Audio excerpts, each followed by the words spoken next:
the atheist. One specific part of that interview where Peterson probed and sort of took the discussion towards the problem of evil, and he was discussing Fry's interview, where very famous interview, a clip of Fry on YouTube. It's all over the place, where he talks about God, and he says, why would God do such and such, and how could he ever let this happen, and all of this type of stuff. And it was really interesting.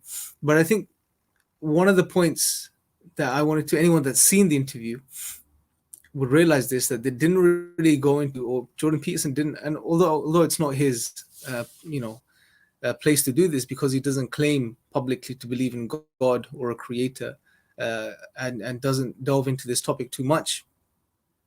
But I think one of the things that, for at least Muslims, from an Islamic perspective, that needs to be clarified is that you have to look at the purpose of existence. What's the purpose of our lives?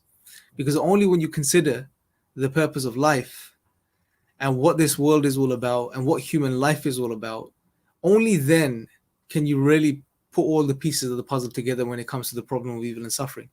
Because if you just acknowledge God and you say there is a God, there is a creator, and that's about it, then it's still very difficult to make sense of the suffering that we face and the hardships that we go through and the trials that we face and all of these types of things.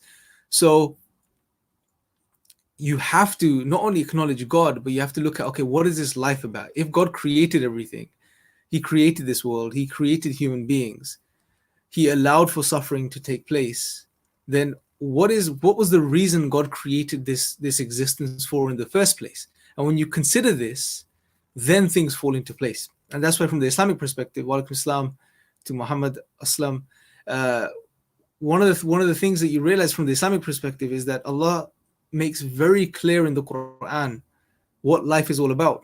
He highlights to us that he created, and why he created us. He created us specifically to, for the objective of worshipping Allah subhanahu wa ta'ala. That's our purpose. He created this world, as he tells us in Surah Mulk in the beginning and other places, that he created life and death to test which of us is best in deeds, to test to see which of us are truthful in our claim or our claims, to see which of us are truly good, truly bad. And for those things to be determined or judged, we have to be put in certain situations. We have to go through certain trials, we have to go through certain tribulations, face certain situations that would test us, and that would allow for the truth to be known about each individual.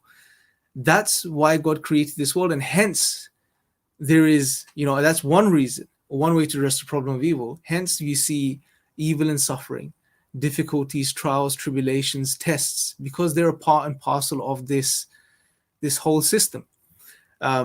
But from an external perspective, even if you're not an atheist, if you're someone that just claims to believe in God, the problem of evil is a real problem, and it's very difficult to address. Very difficult to address. But when you acknowledge Allah, when you acknowledge God, and you acknowledge that he created things with purpose, with, there's teleology, there is meaning behind things, there is a reason behind everything. And if you look at Islam and you look at the Quran, you read the Quran, you will see that God has clearly, throughout the Quran, outlined many reasons. But he has outlined reasons clearly as to why we go through trials and tribulations and hardships. That's why for a Muslim, this shouldn't be a problem. The problem of evil and suffering should not be a problem. Wa alaikum assalam to everyone that's joining. So if you guys have any questions, any dawah related questions, any other questions, subhanAllah, some people have quote unquote doubts, or whatever doubts you may want to sort of bring up, or anything that you've been struggling with, please feel free to ask, inshallah. Wa alaikum assalam to Faisal. May Allah bless you, bro. So let me know your questions in the comment section, inshallah. Wa alaikum assalam to Jawad. Jawad Khan, hope you're well.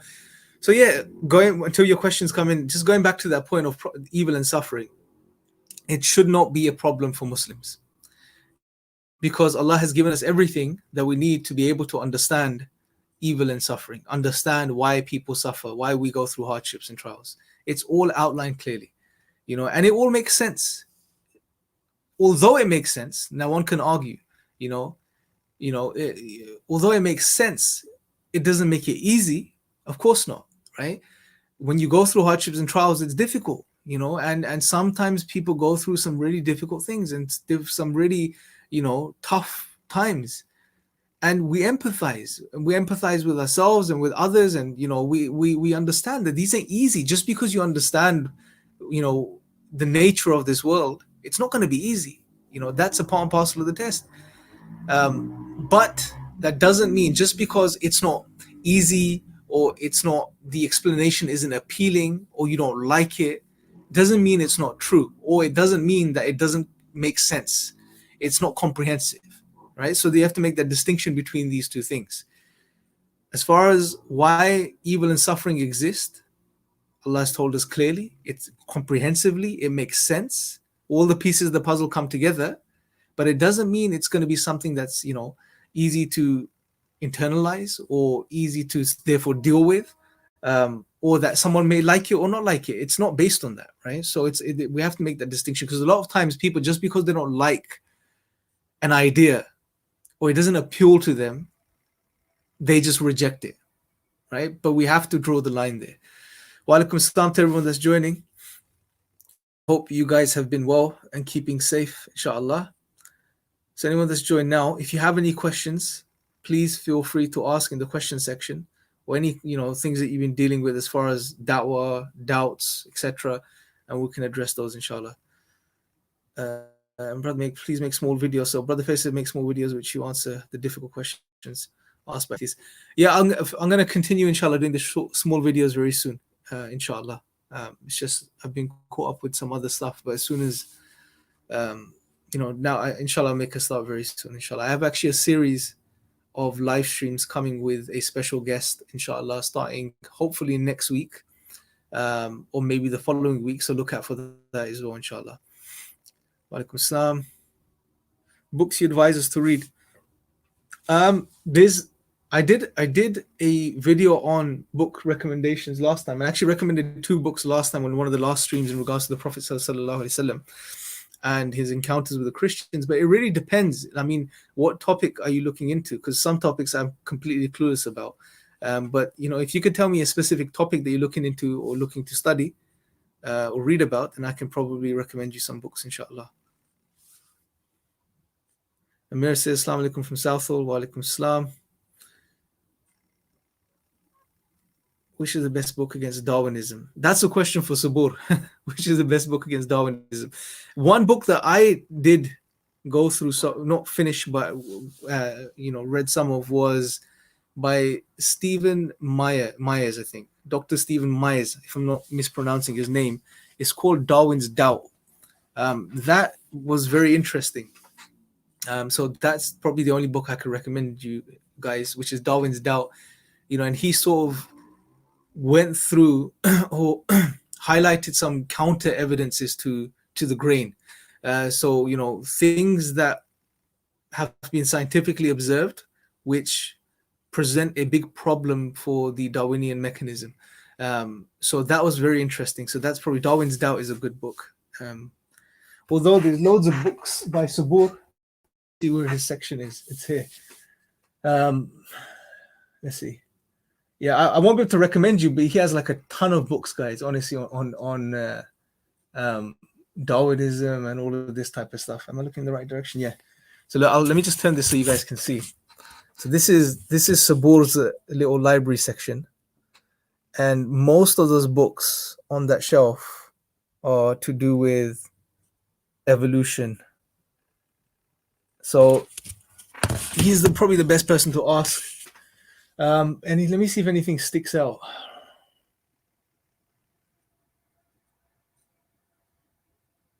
Stephen Meyer, yeah. Stephen Meyer has other books as well, like Signature in the Cell. He's actually, I haven't read it, but it looks quite interesting. He's actually recently put out a new book. I don't remember the title. Something about God hypotheses. It looks really interesting, inshallah. So I don't know if any of you guys have read it or know about it. It'll be good to know if you have read it, inshallah. Do let me know in the question section. Okay, so let's see.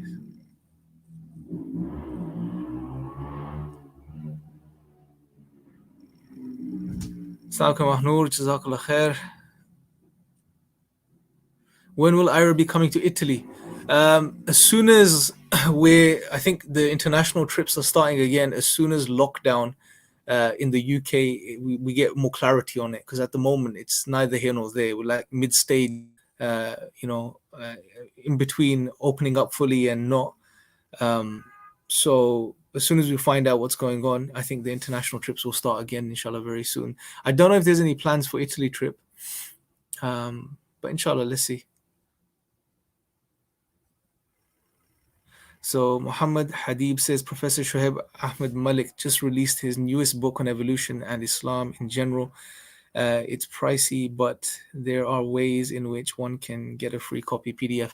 Okay, alhamdulillah. But guys, always remember when you do pick up PDFs, inshallah, let's do it in the right way. So if a book, if the author does not intend for it to be read in PDF, then please don't download or a copy that's illegal.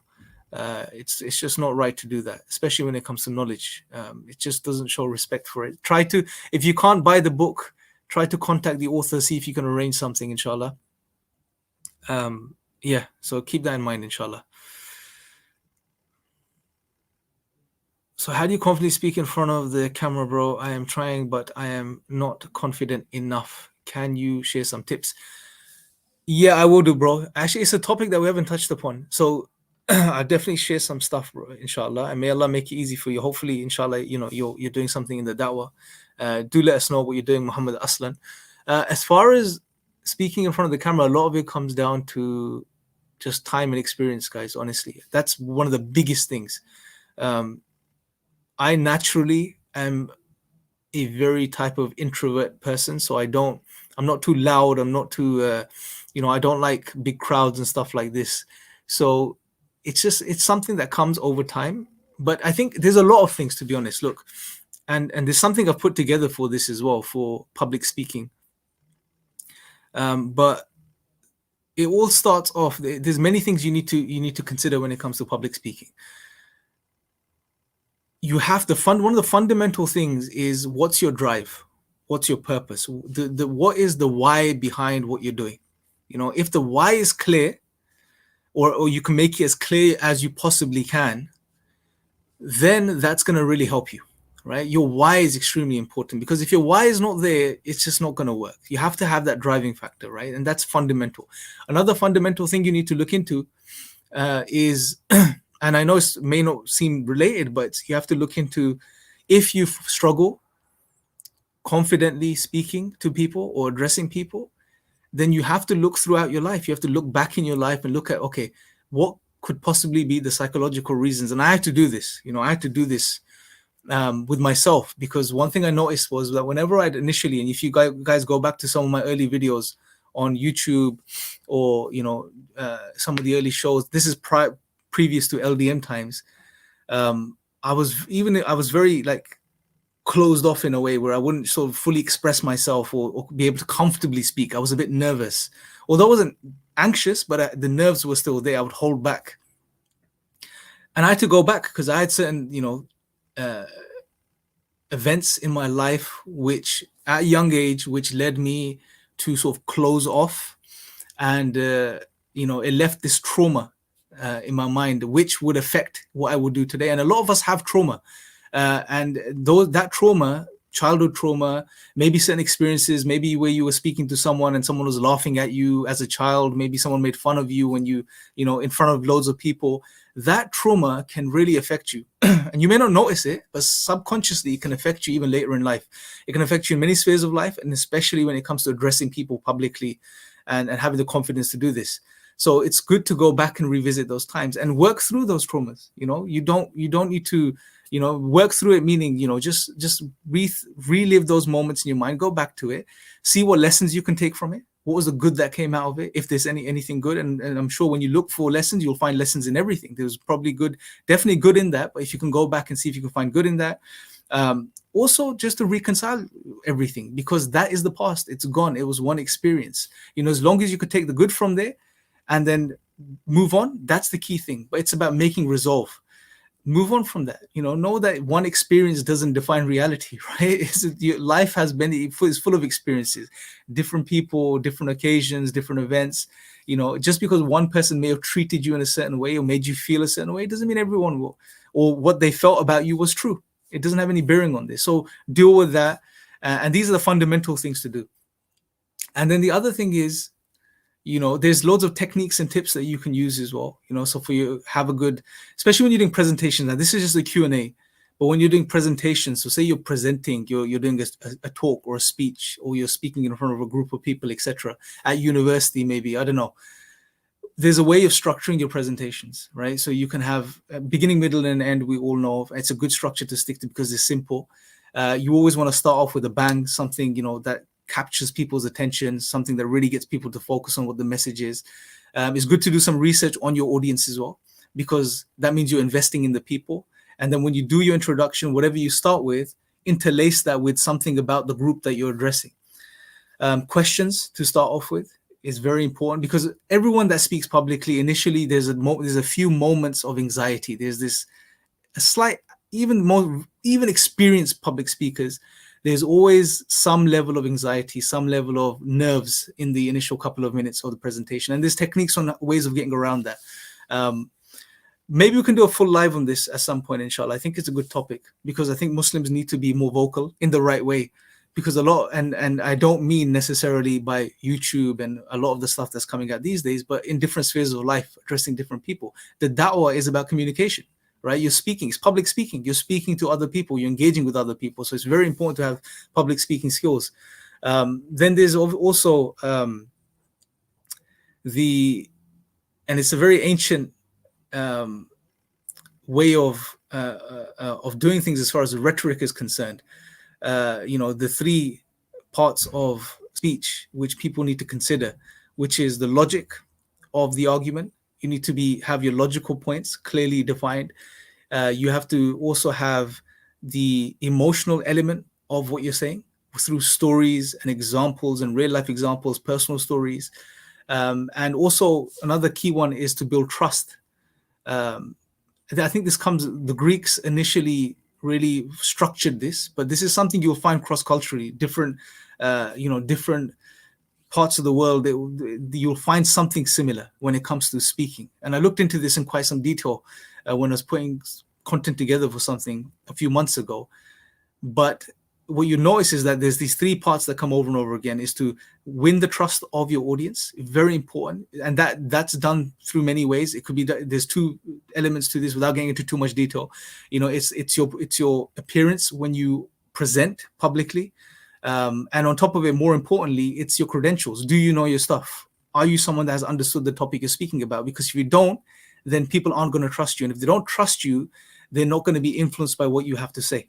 Right, so you're not going to be able to create the lasting change within people, and and that should be the intention, is to benefit people that you're addressing and speaking to, so they leave different, they leave inspired, they leave like they've something's different for them, they've gained something. So you need to know your topic, understand what you're talking about, and that's really going to help as far as your credibility is concerned. Then logic, the logic of your talk, there has to be arguments, inferences, specific points, maybe statistics, depending on what you're talking about. And then the emotional element is key. You have to connect with people on a deeper level. It can't just be the logic. You have to, connect with them through personal experiences, stories, etc., inshallah. So these are a few things to keep in mind. And yeah, so there is a lot, inshallah. I wasn't prepared. I'm not prepared for it right now, so I'm not going to go into too much, but there's a lot of stuff that we can sort of consider as far as public speaking is concerned. If anyone is interested in public speaking, maybe for university work, whatever the case is, or just if you're doing something as a Muslim to present the deen, etc., and would like some tips and stuff like this, I am sort of doing, I wouldn't say coaching necessarily, but I can help you guys with that. So what you could do is you can email me on epistemics1@gmail.com. So it's epistemics1@gmail.com. And then we could discuss these things there and see what we can do, inshallah. Anyway, not too much on that for this live stream. Let's go on and see if there's any other questions.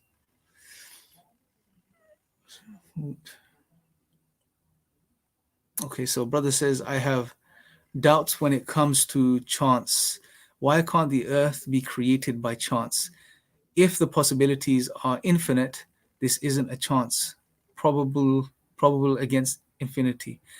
So there's a couple of issues here. Let's narrow this down to God's existence as an example, right? Because this is something that happens when you're talking to an atheist or someone that's having, doesn't believe in God. You give them a very strong logical argument, maybe give them, the argument from design, which is more related to this sort of chance point that they bring up. And they will turn around and say, well, there's still a chance, that this can happen. So how could this entire universe come into existence with all of its physical laws, with all of the fine tuning?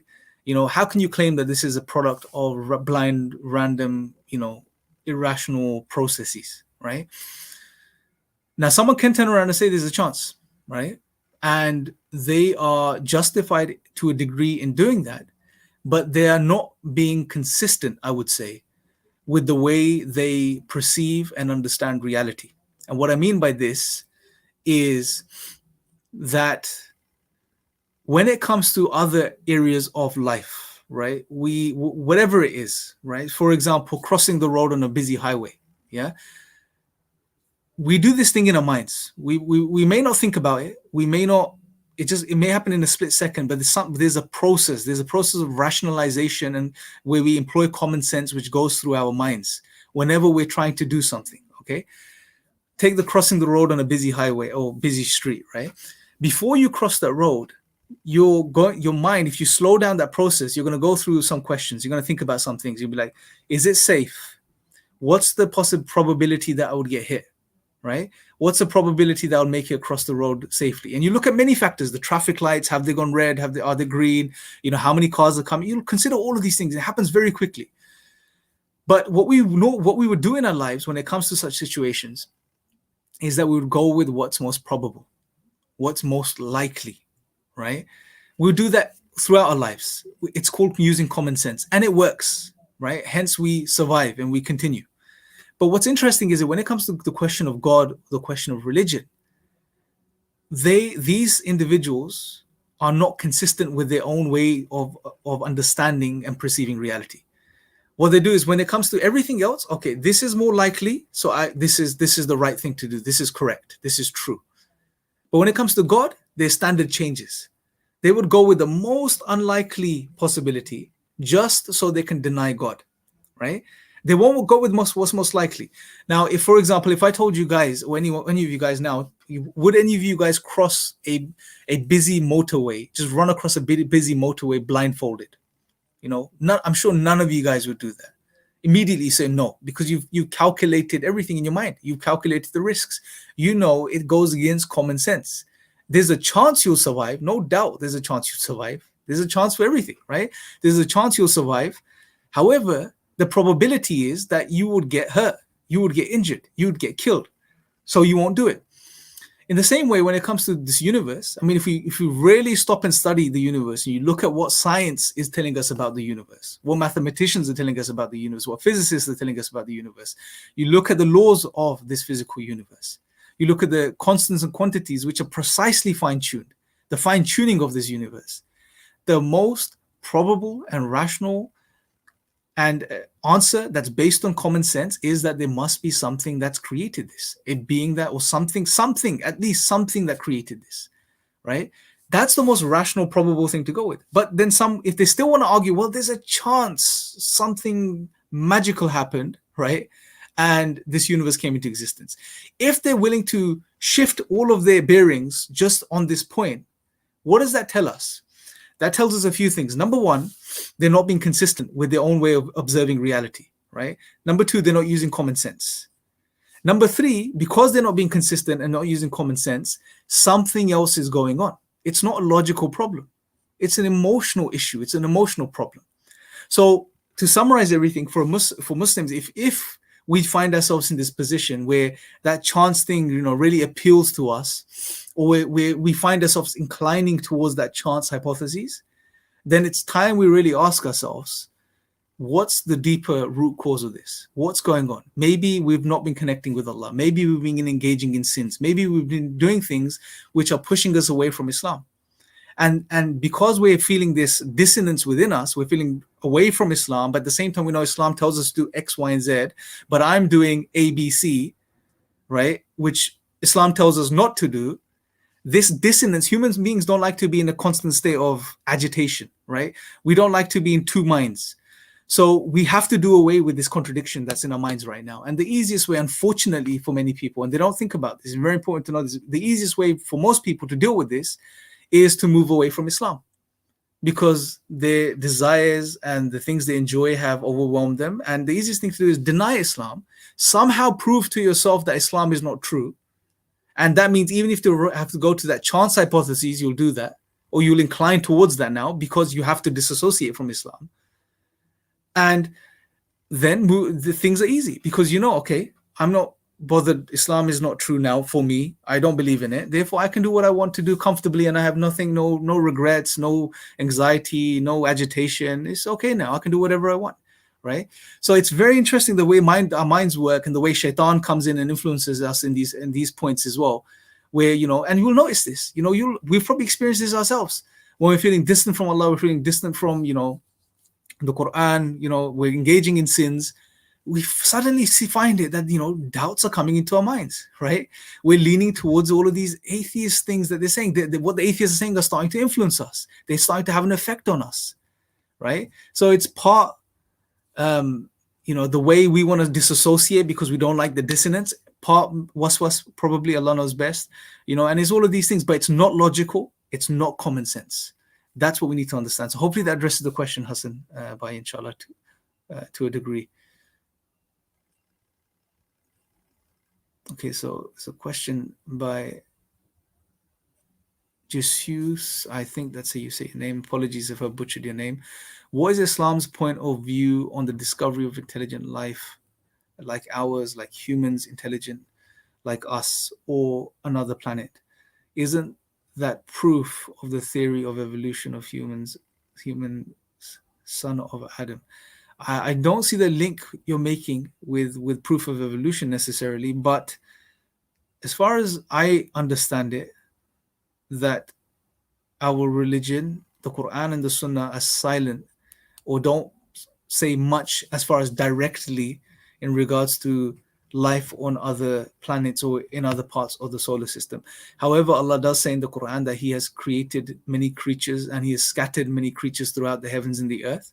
Now, this can be speaking about the angels, animals on this planet, and other beings, the jinn, etc. But this can also be a indirect reference to, you know, other planets with other types of life form, you know, so it's very possible. There's no contradiction here as far as Islam is concerned, as far as I understand, and Allah knows best, you know. So if they find intelligent life somewhere, or they don't find intelligent life, they find microbial life, or which I think they have on Mars, if I'm not mistaken. It's not an issue. It's not a problem at all. We know there's other creatures out there, you know. We know the jinn exist. We know the angels exist. We know, and therefore it's very not probable, but it wouldn't be a surprise if there were other creatures on other planets. So yeah, inshallah, that hopefully that addresses your question. Allah knows best. Mamuna loves the bookshelf, mashallah. Yeah, honestly, I don't know about you guys. I just love libraries, you know, not because I read a lot, so I don't want the wrong impression to come across, but I just love the look of libraries. I don't know if you guys love libraries, just especially old libraries. It's just something so beautiful about them, you know. Old libraries where the shelves are sort of crooked and they're sort of caving in and they're bending and bowing and all of this, and there's books on those shelves and there's, you know, old books. I don't know, it's something about old libraries that's so appealing, just libraries in general. You know, and I was thinking about this the other day. Why is it that libraries, I'm so fascinated by libraries, and so many people are, right? There's, even if you go on online, I think on Instagram, you find certain pages where it's just libraries, right? Pictures of libraries, and there's so many people liking those pictures. I think one of the reasons, for me at least, is it's to do with what libraries contain. Libraries contain books, right? Books are written by people, right? And books contain information, they contain words. And it's amazing if you think about it, brothers and sisters, that you can go into a library. The people that wrote those books may be dead, but their thoughts, their emotions, their feelings, their understanding, their logic, their reasoning is captured within those words, within those books. And anyone at any time can pick those up thousands of years, hundreds of years later, read them and sort of read the mind of another person. You know, it's amazing. And it's a sign of Allah. For me, it's a sign of Allah. You know, the fact that we have emerged on this planet and we are creatures that are not only biological but intelligent, rational creatures that can think, that can reason, that have logic.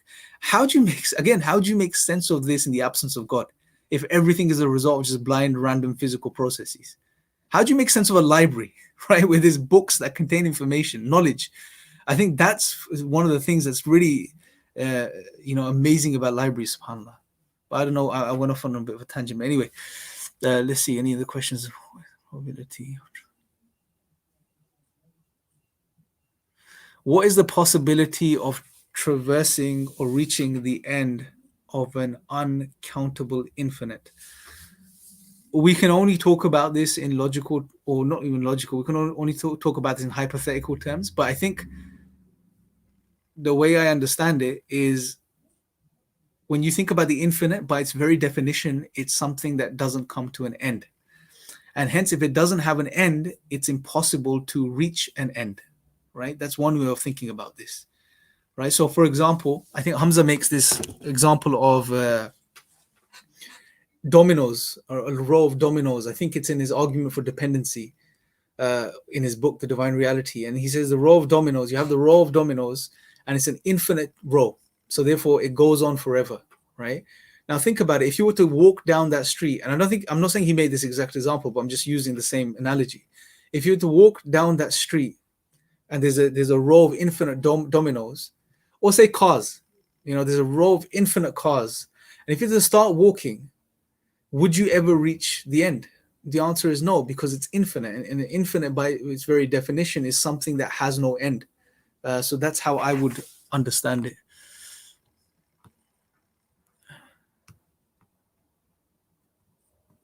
Okay, so there's a question. Hassan, how do you dispute the argument of evolution and objective morality? So if an atheist says that we evolved and we learned morals through trial and error, what should I say? Jazakallah khair. That's a really good question. So the problem is if you go by the theory of evolution, in particular Darwin's particular mechanism, what the idea is, it's all about survival and reproduction in a nutshell, right? We evolved to survive, essentially, right? Hence they have, natural selection, acting upon random mutations, etc. The ones that were fittest, they survived, right? Now, the real question we need to look at, or one of the areas of dispute, is what is the link between survival and morality, right? And this also goes into a bigger discussion, the link between survivability and truth, right? This is another big issue as well. And I think that's where one of the biggest problems is that if we have evolved for a specific objective, which is to survive and reproduce, then the morals that would emerge from that would be entirely different from the morals, I would say, that we appreciate as human beings and we acknowledge as human beings intuitively, right? Being selfless, for example, right? The act of being selfless, is a good moral act when you sacrifice yourself for someone else. And we see human beings engaging in this. Now, this goes in direct contrast, or is contradictory to survival of the self, right? Survival of the fittest idea. So I think that's where the biggest problem is. Even truth, truth is another, and truth and morality are linked as well. Truth. Okay, let's think about truth for a second.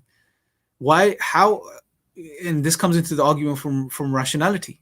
How do we make sense of our rational faculties, our truth-bearing rational faculties, if we had just evolved? And so they would argue, they do. Many atheists try to fudge it and try to bridge this gap. And they would argue, truth is more conducive to survival. So true beliefs will help you survive better. But there's many authors, many professors, writers who have highlighted that no, false beliefs as well as true beliefs can both adequately result in survival, right? Give many examples. For example, I think there was one about mushrooms. If you can have an irrational false belief that all mushrooms are poisonous and therefore you don't eat mushrooms and you survive, right? So you survive, but it's a false belief because some mushrooms are edible, some are poisonous, some are edible. So there's many examples they give, but it runs into that issue as well. So they can't account for truth-bearing rational faculties, morality. Darwin himself highlighted that if we were reared under the same conditions as the hive bees, then I think it was the mothers would find it as a sacred duty to kill their fertile daughters, something along those lines. I mean, what he was trying to get at was that if we had evolved just like all other animals, then anything goes pretty much, meaning whatever's conducive to survival, right? So that's what morality will be pegged on. If morality was pegged on evolution, then it would continue to evolve as we continue to evolve. And if it continues to change, therefore it's subjective. It's not objective anymore. There's no objective anchor to morality anymore. So they can't make sense of objective moral values and duties. But it's interesting because on the one hand, you have people that champion this whole theory of evolution and that this is the truth, the Darwinian mechanism, and we evolved from low life forms and all of this type of stuff. And at the same time, they hold on to moral values that we all do, that are very intuitive, right?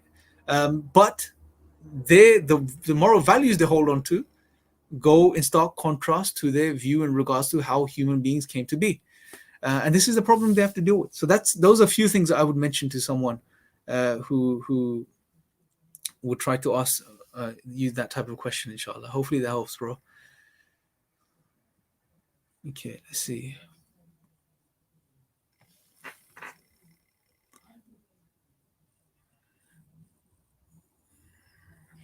So I've just lost where I was in the questions. Okay.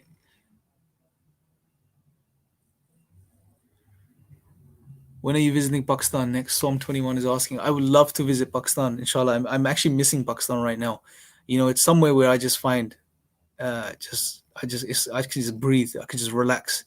It's been about 4 years, I think, since I've been in Pakistan last. I'm really looking forward to the next time I can come. Obviously, COVID, Pakistan being in red flag is one of the things, and I have some, other things that are going on at the moment, which means I can't travel. But inshallah, I look forward to when I can come back to Pakistan. SubhanAllah, honestly, there's this, amongst the youth there is a certain type of energy, that's really inspiring, mashallah. And they have a lot of potential, even from a Dawah perspective, from an Islamic perspective, and people are, the youth are waking up, mashallah, they're starting to slowly move away from this whole, this whole secular liberal type of, although it's still quite prevalent within universities, but they're starting to slowly move away from this secular liberal type of, what's it called, ideology. So yeah, I really look forward to inshallah soon. That's the answer. So please, Atif says, Imran, please review the latest interview between Professor Hoodboy of Pakistan on science, promoting it as way of finding truth. I would definitely do that. If you can link me, Atif, that would be brilliant, inshallah. If you could just send me a link, I'll watch it, I'll go through it, and inshallah do something on it.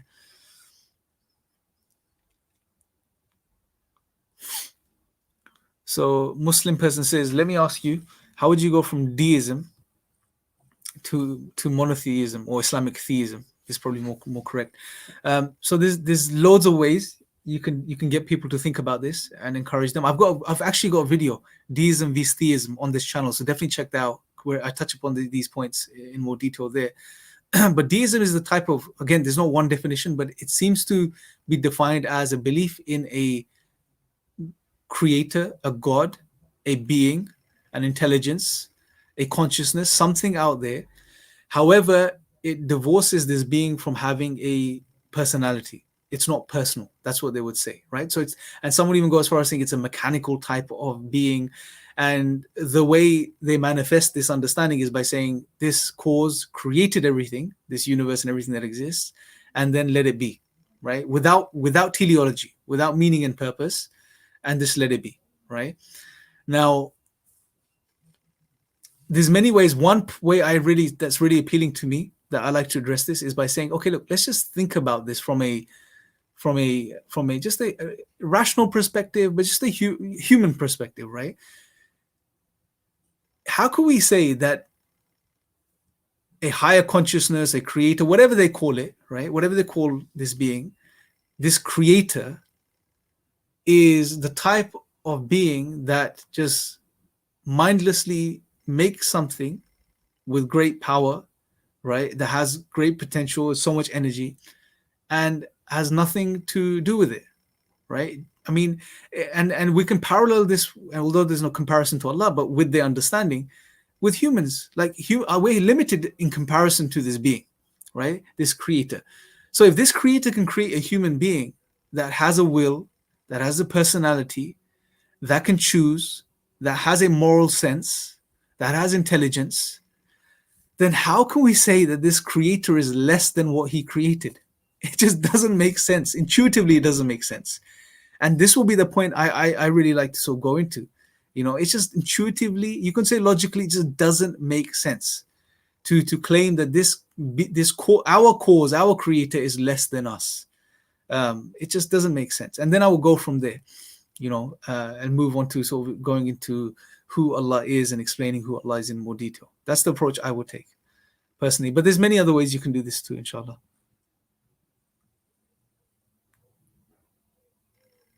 How do I connect with Allah when I feel far away from Him?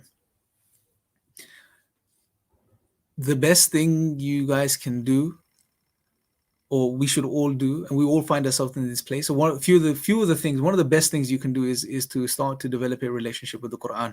Start to read the Quran regularly. Ponder over what you're reading, even if you read 2 or 3 verses a day, right? Even if you try to read 2 or 3 verses a day, even if you decide to read a page a week, whatever it is, start to engage with regular reading of the Quran and connect with it.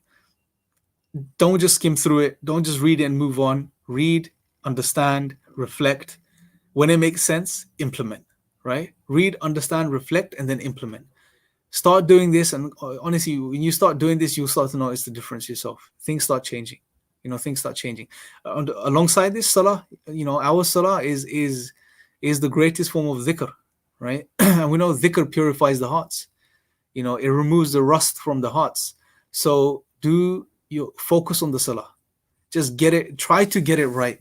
And it's one of the things you'll notice that we're really lacking on when we're feeling low or away from Allah. It's we're rushing it, we're not really focusing, we're not paying attention, X, Y, and Z. And these are bad habits that develop over time. And it's something that we do so regularly that we stop paying attention to ensuring that we're establishing it properly. So really focus on that. Be conscious before you go into the salah. Remind yourself what you're about to do. Imam al-Ghazali, he made a very powerful point in regards to having khushu and focus in salah. He said, that your heart is where your concerns are, right? So whatever you're concerned about, that's where your heart's going to be. So you have to realign your concerns before you go into the salah, right? And the way he said, one of the examples he gave that I still remember was, he said, remind yourself that on the day of judgment, this is going to be, and I think he made this particular point, that on the day of judgment, the very first thing that's going to be accounted is your salah. And if it's good, everything else will follow. And if it's bad, then everything else will follow in that way.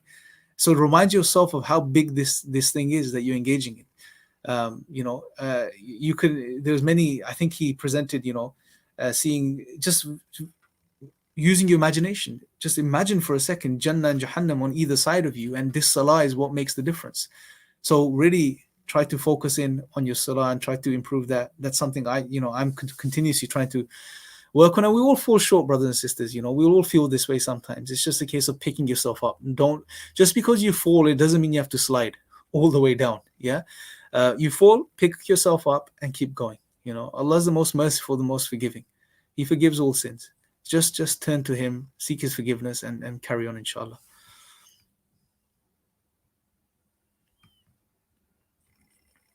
What is Islam's point of view on artificial intelligence? What will we say if we manage to create a strong AI which is like human intelligence? This is a big topic. I haven't looked into this too much, to be very honest. I know Hamza's done something on artificial intelligence on his channel, which is now the Sapiens channel. You can so go through his history and find the video there. I think he did a whole video on this, but it is interesting.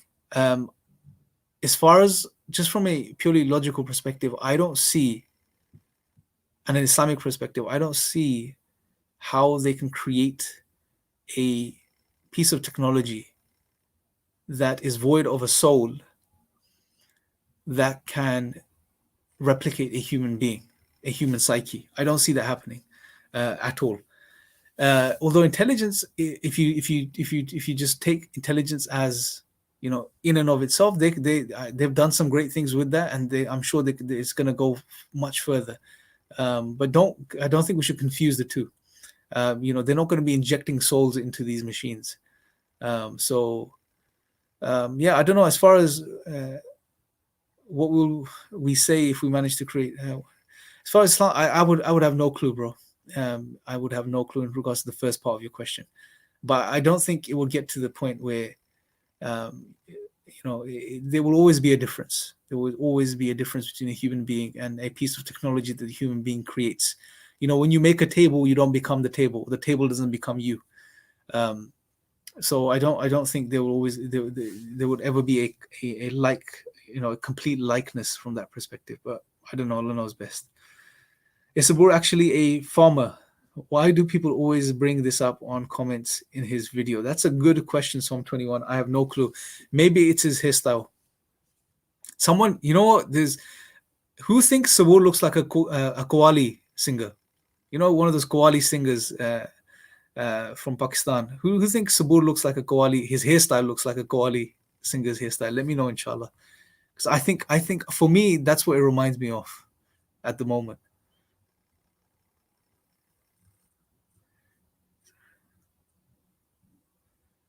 Okay. Okay, any good Dawah Training course other than the IRA? Okay, so Harun Rafiq says, any Dawah Training course other than the IRA one, as I have already done it. So if you've done the IRA Dawah Training course, Brother Harun, you can go to sapiensinstitute.org, and on sapiensinstitute.org, there are advanced courses. So you got the Divine Reality course, which Hamza has done. All the webinars are recorded and uploaded. You got the Divine Reality course, and you have other specialized modules, if you like, on that on the Sapiens Institute website, which you can go into further. So they're more advanced training courses. Those are the ones I know of. I don't know of any other Dawah Training course, to be honest. But Sapiens has a lot of good stuff on it, inshallah. Wa alaikum salam to Sayyid Rizvi.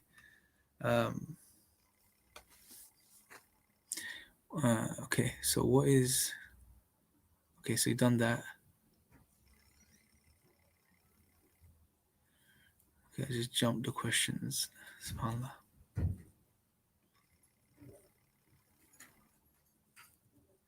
Okay.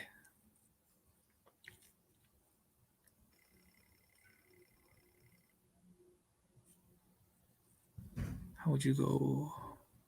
Done that question. So Sayyid Rizvi says, how can we counter atheists who, when they say the universe could have always been there? The best way, been there and that there is no beginning. Best way to address this is the argument from dependency. Sayyid. So if you got Hamza's book, The Divine Reality, or if you don't have the book, if you go to YouTube, just search Hamza Dortz's The Argument from Dependency. I think that's one of the best ways to undermine this point, or at least to highlight that even if you argue the universe is eternal, it must still have a cause, because it's not necessary, right? And the argument of dependency is the best one. And if it's not necessary, it must be dependent. If it's dependent, it has to be dependent upon something. I'm not going to elaborate on the argument here, it'll get too long, inshallah. But if you go to, just search Hamza Dortz's argument for dependency, and you'll understand what I mean. You'll see how once you can establish that the universe is dependent and not necessary, then even if you argue it's eternal, it still has a cause, right? So it does undermine that particular point.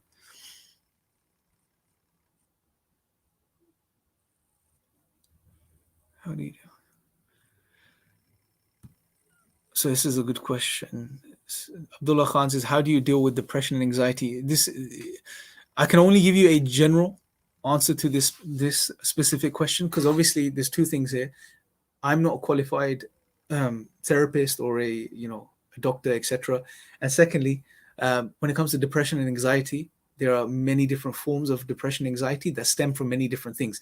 But some things I can share with you from personal experience is, number one, realize that the depression or the anxiety that you're suffering or you're going through is not you, right? That's not you. You are not a depressed thing or an anxious thing. It's something you're experiencing in that moment, right? So it's something you're experiencing. It's not you. It's very important to make that distinction first. Secondly, you have to realize, what I would say is, try to figure out or remind yourself that depression and anxiety are like warning signals. They're not there for no reason. They're there for a reason. Try to, and it's like your mind telling you that something isn't right, right? So it's like a warning bell. So you have to figure out what the cause is. What's causing your depression? Is it existential? Is it based on something else, etc.? Figure out what it's based on, and then address the cause. And as soon as you start to do this, things will start to inshallah change. And thirdly, from an Islamic perspective, brothers and sisters, just again, it's very important to engage with the Quran. Surah Duha is one of the best surahs of the Quran to read and to study if you're anxious or depressed. It will really help. It will really help, inshallah. And make dua. Allah will help you. And remember, life is a test. Tests don't have to only be physical. They could be mental too. So if you are going through some sort of anxiety, some sort of depression, you're experiencing something, it could be a part. It could be a part and parcel of your test, guys. So just and there's a reason behind it. Figure out what the reason is, and inshallah make dua and just persist. Be patient. Go through it, and you will get on the other side. And only one more tip I'll give you guys. Anyone that is going through anxiety or depression, sometimes we make it worse for ourselves by worrying about the anxiety and the depression itself, right? So we fear the depression, we fear the anxiety, and therefore that causes more anxiety and depression. Just accept it. And when I say accept it, it means just say, okay, this is what I'm experiencing right now. It's by Allah's leave. I accept Allah's decree. It's difficult, but if we can start to do this, that extra pressure or the extra fear will disappear. So as soon as you accept it, fine, it's there, it's not there. When it comes, I'm not worried. I'm not anxious about the next time I get anxious now. Do you see what I'm saying? So I could go through anxiety sometimes, but I'm not going to be anxious about the next time I get anxious. I accept it. It may happen, may not happen, may happen in a few weeks, may happen in a few months, whatever the case is, So understand these few things. You have to understand or start to see, and this is what helped me. This is personal experience. You have to start to see anxiety and depression as something which is natural, and everyone and anything can go through at some point in their lives. How long it lasts, it depends on many different factors, but it's something that's there in a way to help as well. It's a reminder to figure out something out. Something isn't right, So, and that's all I'll say on this, inshallah, for now. So atheists, how can you prove? Okay, so say it says, Imran, when atheists say, how can you prove the existence of God without empirical evidence? What can we say from a Dawah perspective to make them believe? This is a good question. Shift their paradigm, brothers and sisters, first and foremost, right? You have to shift their paradigm and our paradigm. Why is it that everything has to be proven empirically, scientifically? Why is this the case? Who said this is true? This is prevalent today, but it's not true. There's different routes to knowledge. There's different ways of coming to truth. Not one way. So science is amoral. It can't tell you about moral truths. So you can't go hunting for moral truths in the sphere of science. It's not going to work. Science deals with the physical world, right? It attempts to understand and discover the physical world. That's it. That's its remit. It can't go beyond these two walls, right? It can only tell you about physical things in the physical world.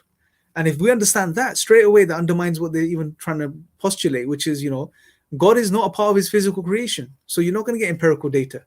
So it's very important to highlight this point to them first. Secondly, logic, reason, Intuition is another big thing which is becoming very popular in academia again. Where scientists are acknowledging that at the end of the day, intuition is one of the biggest things. As from an Islamic perspective, we have the fitrah, innate knowledge. And this is not something new. This is not something unique to Islam either. People from all around the world, brothers and sisters, throughout history, had the concept of innate knowledge. What this knowledge was may have differed from group to group. However, they understand that human beings aren't blank slates. This tabula rasa, this blank slate idea was something that came to become popular around the 18th century, during the Enlightenment period. John Locke was one of the first individuals to actually, in one of his books or his writings, he mentioned that children, in regards to children, that children are blank slates, and therefore, and he was speaking about education and how education should be molded around this reality. But throughout history, this was human beings have look. One of the greatest proofs of this, even today, that we have a nature, that we have innate knowledge to a degree, is morality. Even atheists would acknowledge certain things to be good and bad, but intuitively. They can't justify on atheism, but they just know, right? So, and Allah tells us, He gave us in Surah Shams, He highlights that He gave us an understanding of our goodness and the bad within us. So there is an element of basic understanding of good and bad, right and wrong. That's innate, right? That's not something we gain in society. That's something you'll see cross-culturally in different parts of the world. So the fitrah, we know, that contains the knowledge of Allah, that Allah exists and that He deserves worship. This is a part of our fitrah. This is within our fitrah. And this is another route to knowledge. So you can highlight that to them. And again, logical arguments, philosophical arguments, there's many arguments, reasoning, basic reasoning, reflection, pondering. This is what, if you break down the scientific method, this is what they do. They observe first. They observe the physical world. They gather data. And what do they do with the data? They reason upon the data to make sense of it. Then they do multiple, different tests, and they repeat experimentation, etc. And all of this together becomes what you call the scientific method, right? So we need to get them to understand that there are other faculties that we have, and there are other routes to knowledge, and we have to employ those routes, right? So that's what I would highlight to them. And you can give them logical arguments, from Hamza's book, The Divine Reality, or other arguments for God's existence, inshallah.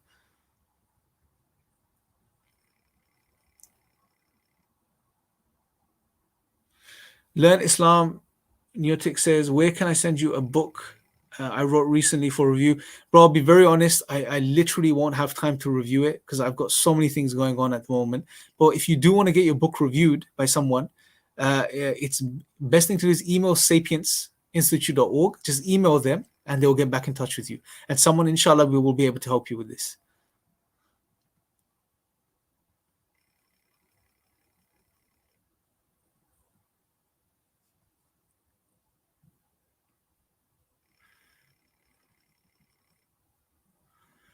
Okay, let's see.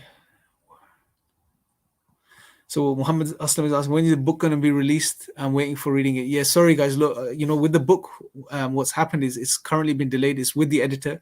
It's going through the second edit.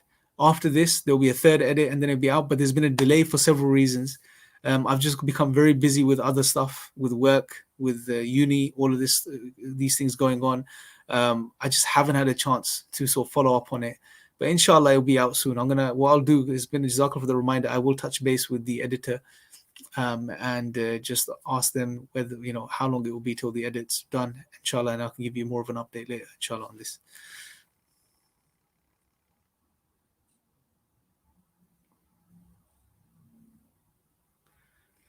Okay. So Imam says, why are we seeing, how long have you guys been? Okay, almost coming to an hour. We'll go on for another 10-15 minutes, inshallah. Why are we seeing a rise of secular atheism in subcontinent as well? Most of the academics are secular, godless influences, and ulama are fighting for nawafil bidah. Okay. There's probably many reasons for this again, but I think some of the predominant reasons are the influence from the West, right? although, we've gone past the age of colonialism as far as, the way they came and conquered, and the way they tried to spread their ideologies in the subcontinent, etc. Our minds to a degree are still enslaved, and we look up to the West for almost everything, right?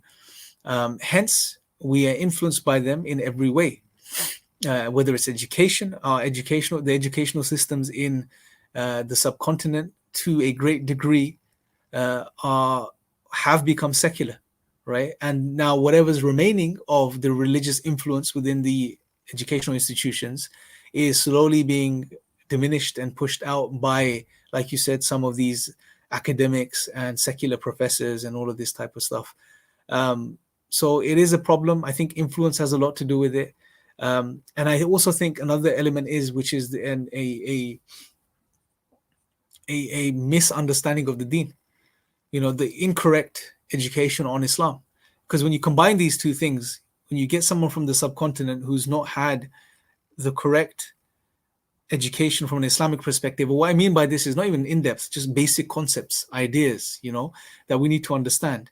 Then when they go into a free, sort of liberal, secular university environment where you can do whatever you want, you can express yourself, etc., it's a recipe for disaster. And you can't really blame them.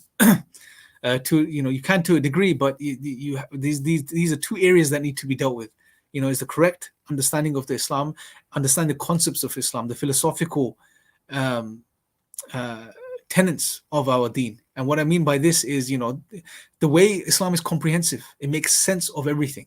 It provides logical arguments. It provides logical reasons. It provides you with proofs. It gives you a clear understanding in regards to the purpose of life, the meaning of life. It addresses the problem of evil and suffering. It's complete. It's comprehensive. But we don't get this education. And therefore, and on top of it, you have the cultural elements, which is very sort of, to a degree, closed off. Where you're not allowed to do certain things which even Islam would allow you to do, etc.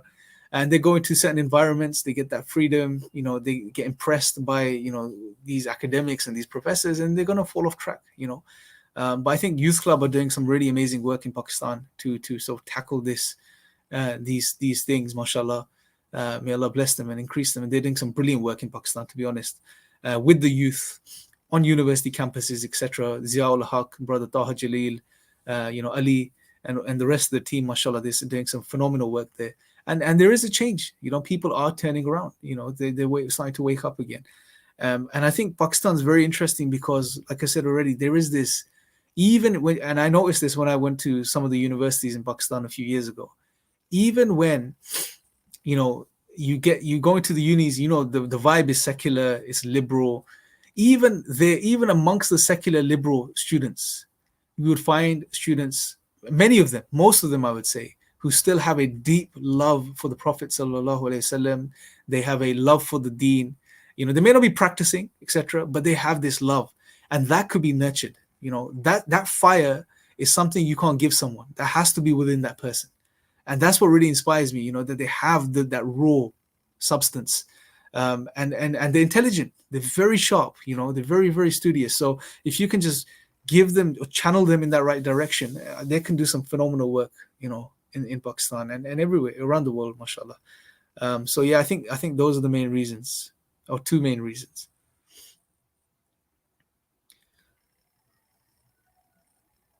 So Saad says, how can we deal with the argument of can God create a rock so heavy that he himself cannot lift or move? This is a good question. This is something that the atheists throw at you sometimes, and normally the funny thing is, the time they'll throw this at you is when you've given them a very strong argument for God's existence or established God exists. They have no comeback. And then they'll turn around and say, okay, well, can God create a rock so heavy that he himself cannot move or lift? Almost like it's a red herring, right? It has no bearing on what they can't deal with, but they want to sort of not have to acknowledge what you're saying. So they decide to, try to open another can of worms. Now, when it comes to this specific question, I want you guys to realize something, and I want you to do this, okay? I want you to give me the answers in the comment section. Let me highlight to you that this is not a question, okay? This is not a question. this is a silly statement. Okay, this is a silly statement. And I want you to think about why that's the case. You know, can God create a rock so heavy that he himself cannot move? That he himself cannot move. Why is this not a question? Why is it a silly statement? I want you to really think about this, guys, for a second.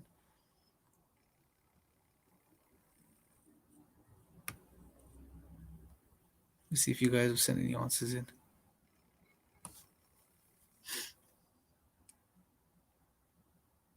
Anyone, any clues, any ideas? All of you guys in the chat section, anyone can sort of figure out why this is not really a question. It's just a silly statement that's disguised as a question.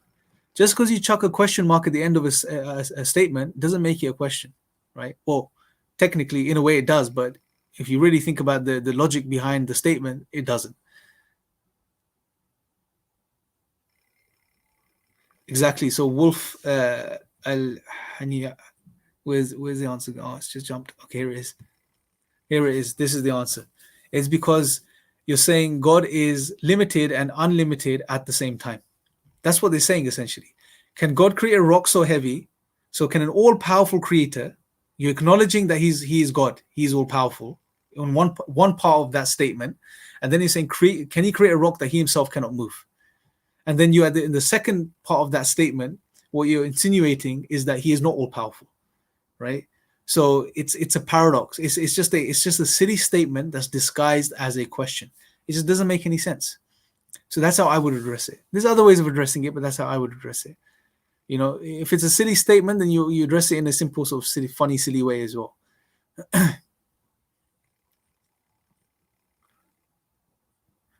Hamza has a very brilliant answer to it, a way of responding.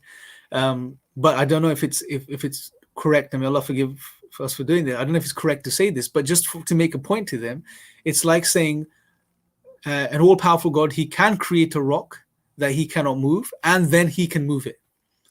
Right? So it's a silly answer to a silly statement. That's what it deserves. But I wouldn't even go that far. I'll just highlight the stupidity of the statement itself. Okay, so we'll take one more question and then we'll close for today, inshallah. We'll do what I'll try to do this every other day. So inshallah, we'll try to do one on Friday. Another live with Q&A.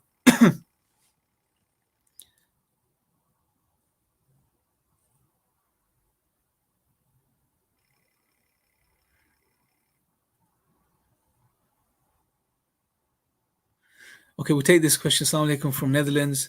Wa alaikum salam. What to say to someone who believes we are all part of God and after we die, we will be part of God again? Okay, so I think there's a problem even in on a sorry guys.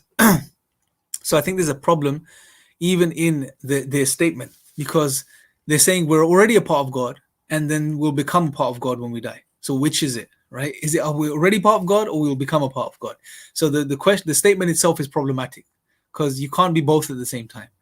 The second thing, I think this is very common amongst Hindus as well. This is very common amongst many sort of New Age spiritualists and people that follow these New Age spiritualities, that, you know, we are part of this cosmic energy, this higher consciousness, all of this type of stuff, right? We're a part of this higher being. I think is a part of Sikhism as well. Sikhism actually, this is one of the underlying tenets, which is that everything is one. It's just a part of God. Now, there's many issues with this, right? You can address it logically. You can highlight, look, even, and we're not making analogies to Allah, but just by greater reason, you know, if you're a carpenter, and I said this example earlier, you make a chair, you don't become the chair, right? You make a table, you don't become the table. Therefore, by greater reason, Allah created us. He's an infinite being, eternal being that has no beginning, that has no end, and He created at a specific point finite beings, right? Therefore, we are not a part of God, right? Because you can't be infinite and finite at the same time. It just doesn't, again, it's another paradox.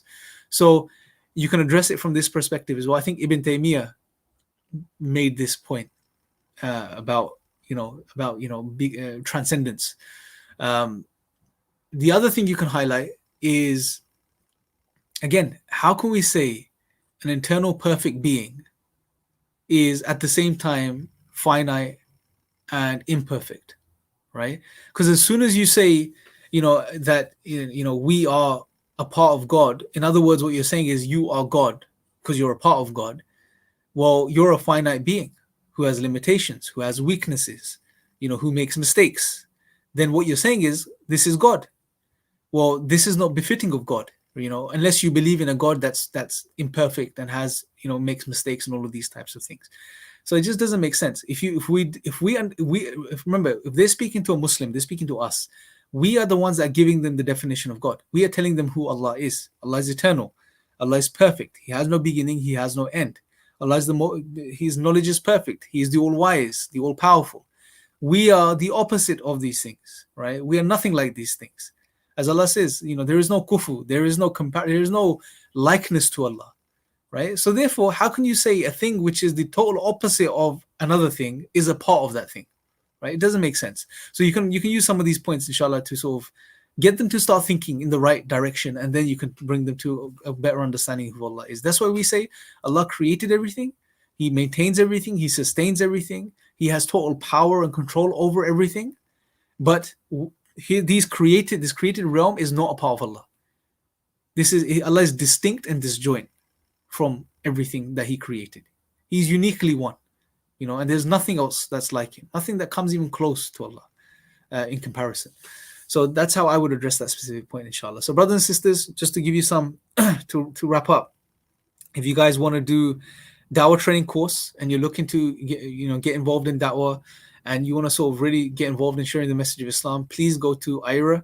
Let me actually put the links up for you guys so you guys can see. Where's it gone?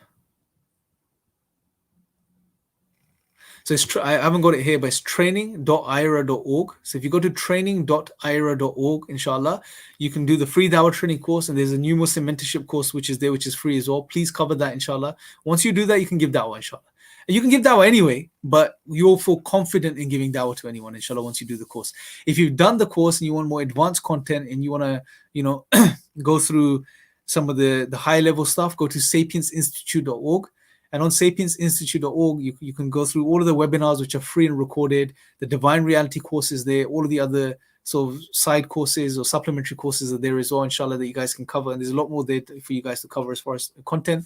If you guys want mentorship, if you have doubts, if you have questions about Islam, if you're doing some research in some field, anything like this, there's the Lighthouse initiative that Sapiens has launched. Again, if you go to sapiensinstitute.org, and you just go on the Lighthouse section, I think you'll find it on the website. Then you can, or if you go to the Sapiens Instagram or Hamza's Instagram, or even mine, I think it's on mine, or on my YouTube, on the YouTube channel, if you go to the community, you'll find it as the second last post for the Lighthouse mentorship, where you guys can, have a 1 hour session. It will either be myself, Brother Yusuf, Hamza, Dr. Uthman Latif, and I think there's one more brother that's not coming to mind. I think Sheikh Fahd is on there as well. So you can have a 1 hour session. If you have any questions, doubts, problems, stuff like this, you can get answers there, inshallah, on a one-to-one basis. If you guys want anything to do with public speaking and you're interested in this, just drop me an email on epistemics1@gmail.com. And inshallah, we can pick up there. So, brothers and sisters, may Allah bless you guys. I will do another live Q&A, inshallah, Friday. That's the intention. I'll start doing more regular videos as well, inshallah. May Allah bless you guys for staying around. Hopefully this was beneficial. And I will speak to you guys next time. Assalamu alaikum.